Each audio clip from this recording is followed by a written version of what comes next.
I'm Congressman Mike Thompson. Today we join as a nation to mark Juneteenth, the end of slavery in the United States.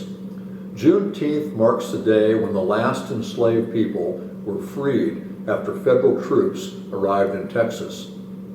It's important to remember that this was a full 2 years after President Abraham Lincoln issued the Emancipation Proclamation.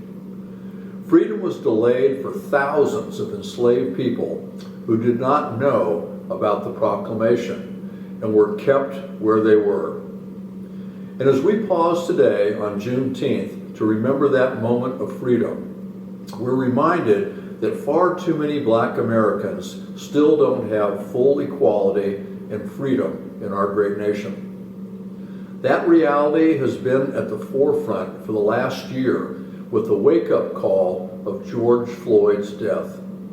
Black Americans and people of color still face systemic racism, discrimination, and violence every day.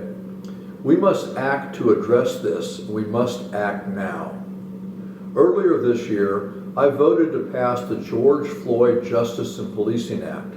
This historic legislation works to address systemic racism in policing.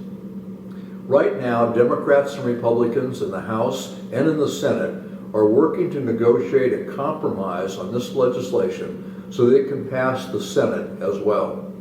I'm heartened by these bipartisan negotiations and hopeful we can get this important bill signed into law.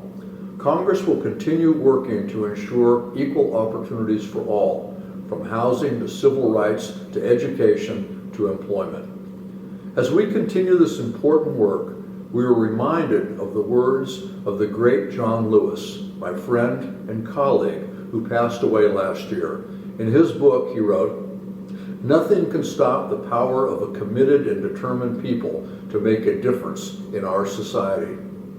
On Juneteenth, we take a moment to redouble our commitment and determination to achieving full equality and justice for all.